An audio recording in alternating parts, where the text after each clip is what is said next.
agenda to prejudge the issue. Roe versus Wade is an important precedent of the Supreme Court.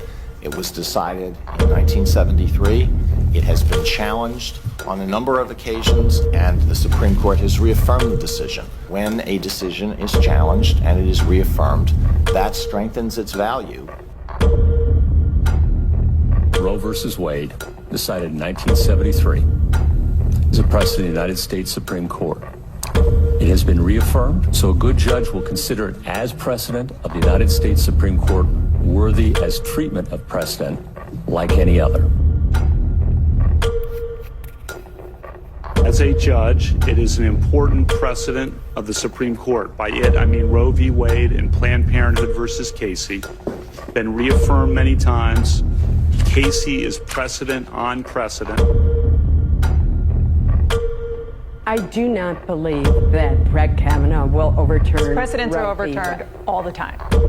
They aren't overturned all the time. He views precedent not just as a legal doctrine, but as rooted in our Constitution. Neil Gorsuch, for whom you voted, don't you think he's probably going to vote to overturn Roe versus Wade if given the chance? I actually don't. Roe is not a super precedent because calls for its overruling have never ceased, but that doesn't mean that Roe should be overruled.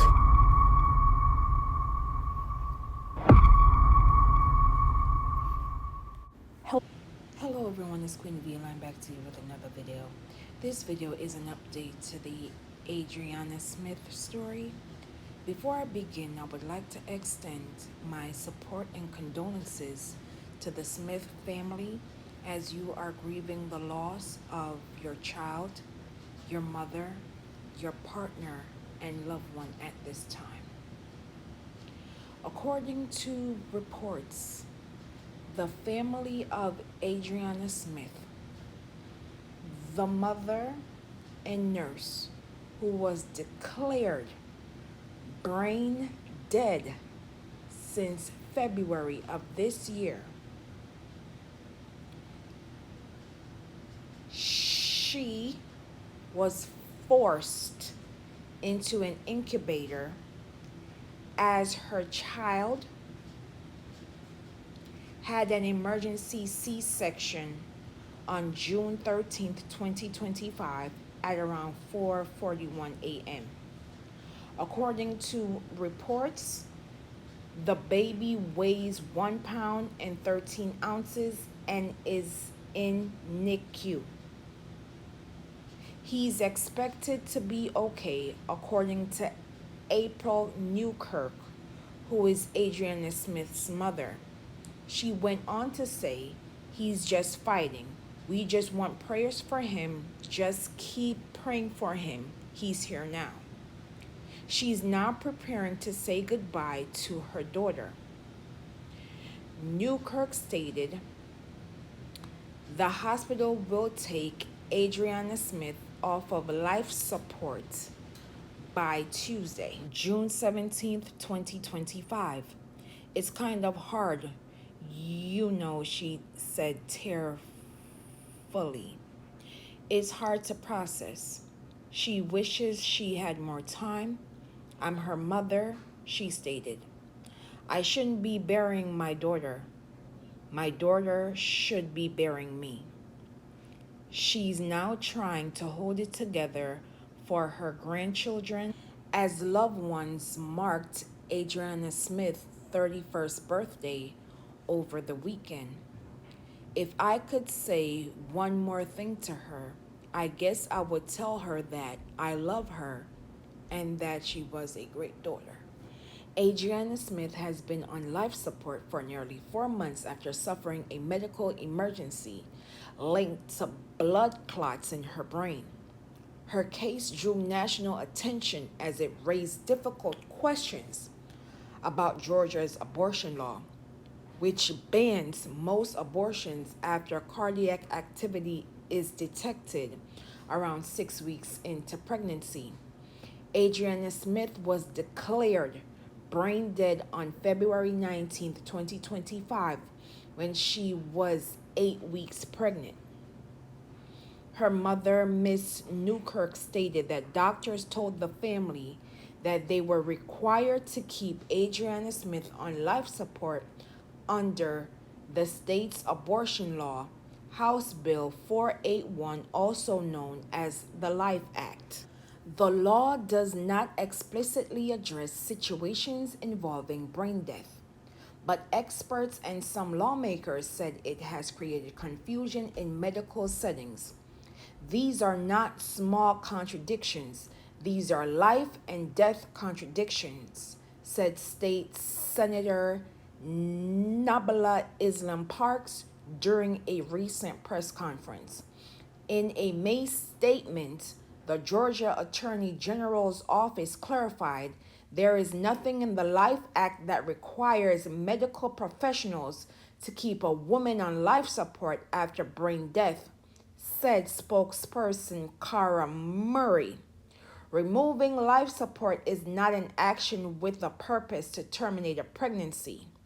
The Associated Press reported that Emory Healthcare, which runs the hospital, has not explained how doctors decided to keep Adriana Smith on life support, except to say in a statement they consider Georgia's abortion laws and all other applicable laws. Adriana Smith's mother, April Newkirk, has spoken publicly to 11 Alive News throughout her daughter's hospitalization, saying the law stripped their family of the ability to make medical decisions. I'm not saying we would have chosen to terminate her pregnancy, but I'm saying we should have had a choice, Newkirk said in a previous interview with 11 Alive News. She maintained that same sentiment on June 16, 2025, after sharing her grandson was born. I think all women should have a choice about their body, and I think I want people to know what she said. As previously reported, Adriana Smith was a registered nurse who loved her job. Her mother would continue. The same field that she worked in is the same people that failed her. She previously stated her daughter went to Northside Hospital in early February for what she described as a severe headache. Her mother, April Newkirk, would go on to say that her daughter Adriana Smith was sent home within hours. Her daughter was unresponsive. Her family later learned that Adriana Smith had suffered from blood clots in her brain. Newkirk stated doctors then declared her daughter brain dead. Doctors were aiming to deliver the baby at 32 weeks, but Newkirk stated Adriana Smith had to have an emergency C-section on June 13, 2025. Outside of the newborn, Adriana Smith also has a 7-year-old son. He believes his mother has been sleeping this entire time. Newkirk said the family will share with him at a later date that he now has a little brother. April Newkirk stated her daughter was an amazing mother who loved her 7-year-old and being in his life.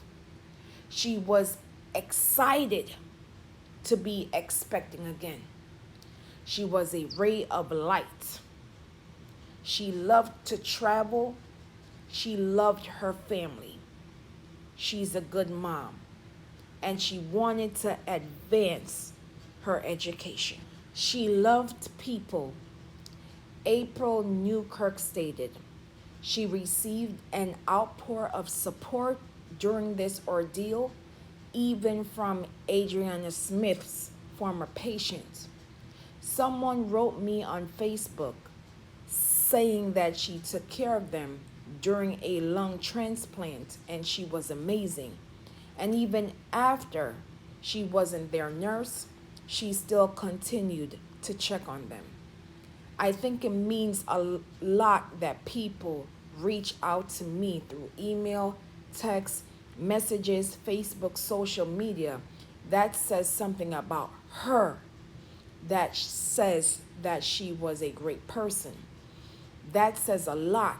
This is a lot. She was special from the time I had her. She was special, very smart. The family continues to raise for long-term care expenses and support for both children. An online fundraiser notes mounting hospital bills and ongoing emotional and financial strain. Life has its ups and downs, but this hits us really, really hard. And we just like for everyone to continue to pray for us and just to give us our privacy at this time. It should be noted that last year, ProPublica reported that 2 Georgia women transitioned after they did not get proper medical treatment for complications from taking abortion pills. Once these stories of Amber Thurman and Candi Miller entered mainstream media, Georgia top health official dismissed the committee members which investigated the pregnancy-related unalivings. These are my thoughts as the family is preparing to bury Adriana Smith.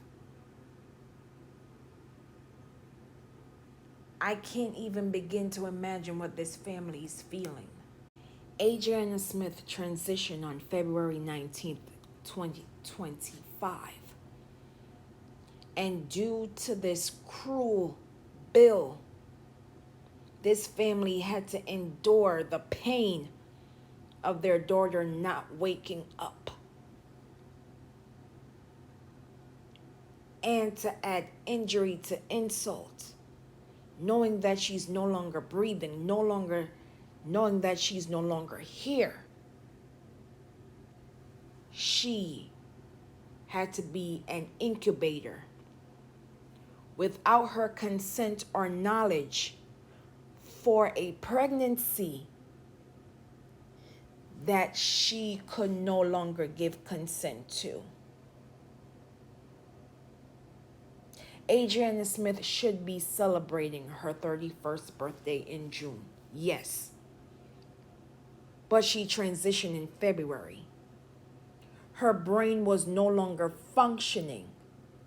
And instead of allowing the family to grieve the loss of a mother, a child, a partner, a loved one, instead, her body was used as an incubator without her knowledge or consent for this pregnancy to continue.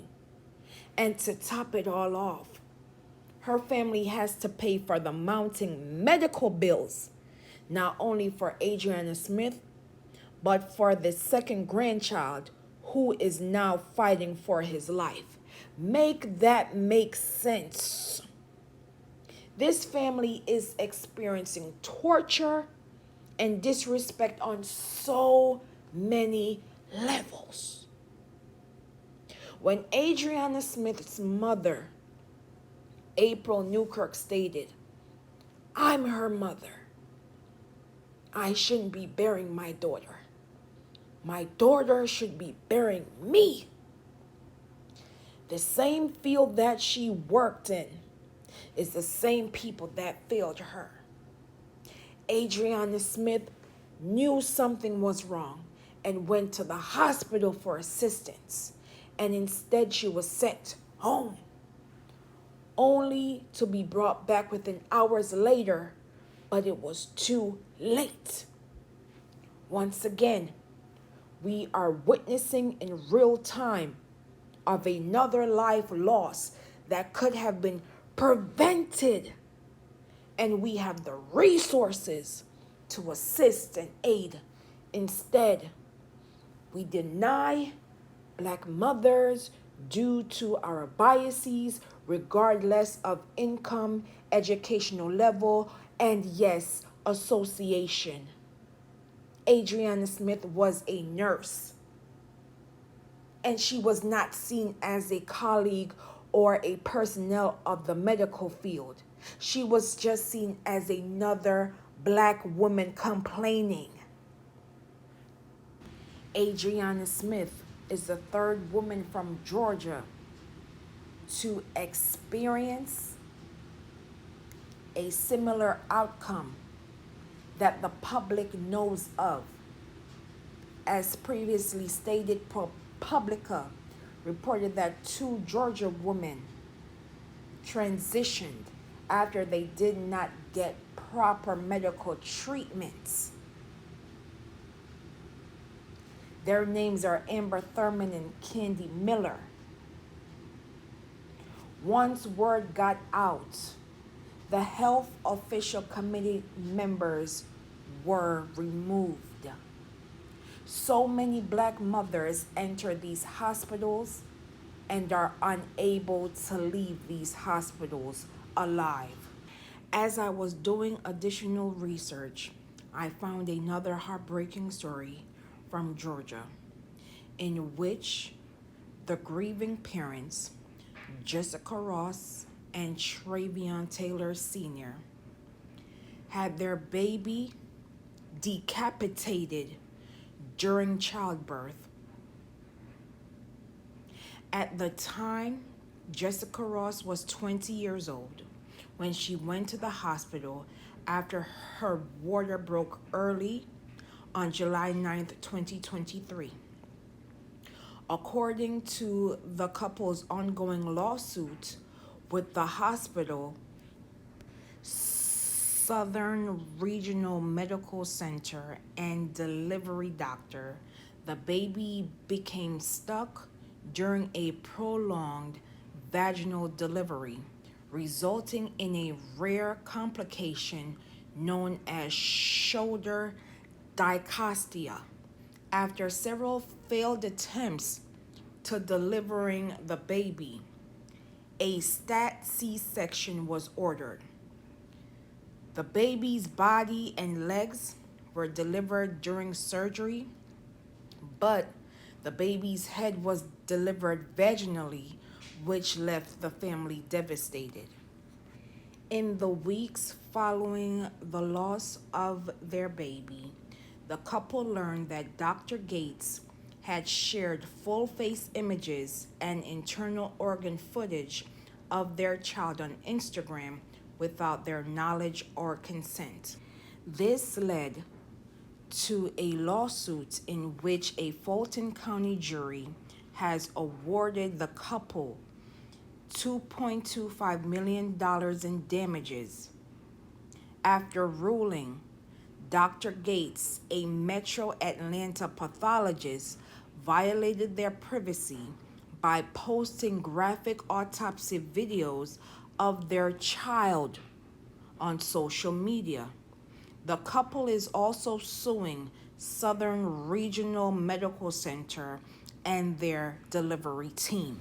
So for the record, we now have 4 women from the same state either losing their lives or their babies losing their lives, which makes you wonder how many more of these unfortunate tragedies occur that we are not aware of.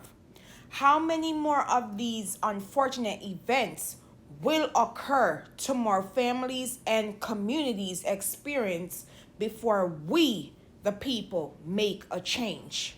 Now you will watch this quick flashback and I will be back with my final commentary. Last year, Ohio charged Brittany Watts for having a miscarriage, and it was a grand jury who declined to press charges on Miss Watts earlier this year. And let's not forget how a 10-year-old child of Ohio had to flee the state to get medical care, in which grown men accused this baby and her family of lying about this traumatic event.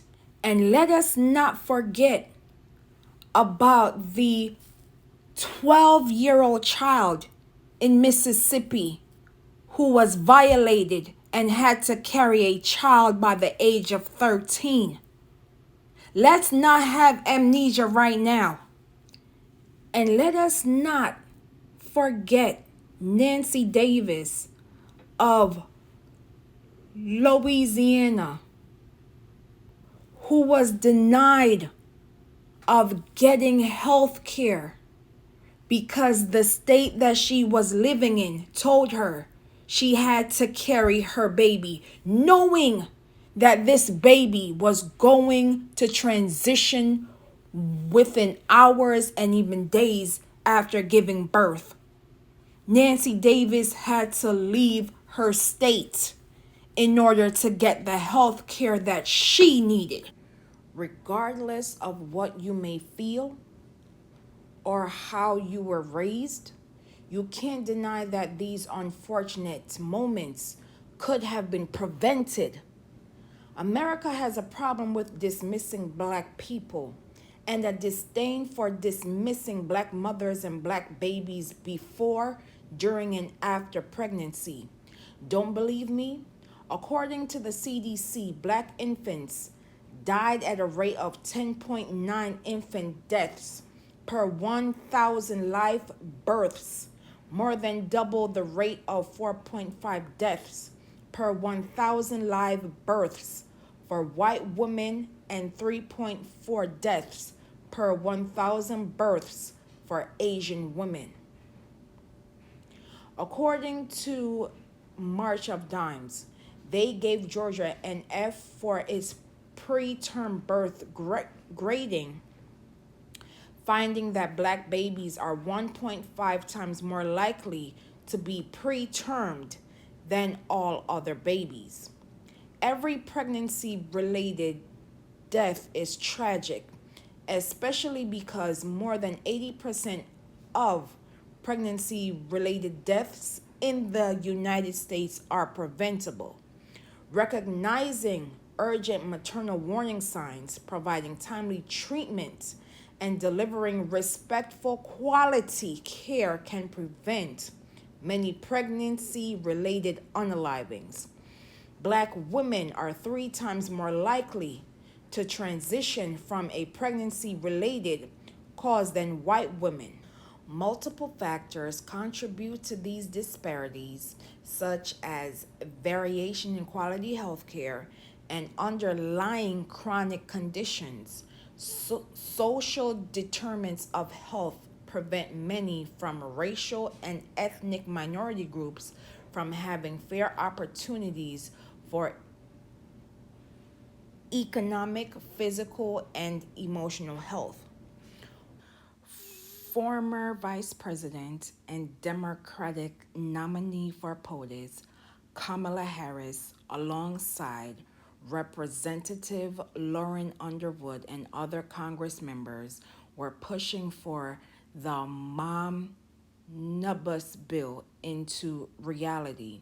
This bill would invest in health care that influence maternal health outcomes like housing, transportation, and nutrition, providing funding to community-based organizations that are working to improve maternal health outcomes and promote equity, increasing funding for programs to improving mental health care for veterans, grow and diversify the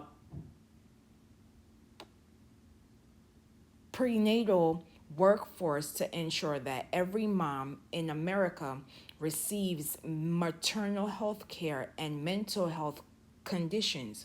Portions of the Omnibus bill was signed into law by the Biden-Harris administration, while others were under mediation.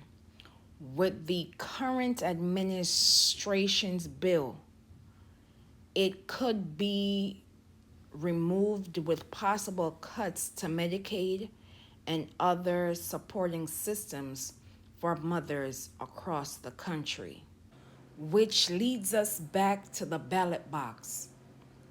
Persons were not paying attention to what was occurring. Persons went into the voting booth and chose themselves and denied their fellow Americans in the process. It is time for America to admit that it has a problem and admit that our actions and inactions have caused lives lost. Today, it's someone that you may not know. Tomorrow, it could be someone that you do know. When will America allow Black women to experience a smooth pregnancy and start believing Black women when issues arise? How many mothers and babies do we have to lose before we say enough is enough? Sending condolences and support to the families impacted by these unfortunate incidents, which could have been prevented. Protect Black babies, known and unknown. Protect Black mothers, known and unknown. Black babies matter. Black mothers matter. Say her name, Adriana Smith. Wake up, America. And as always, please be safe out here, and I will see you in the next video.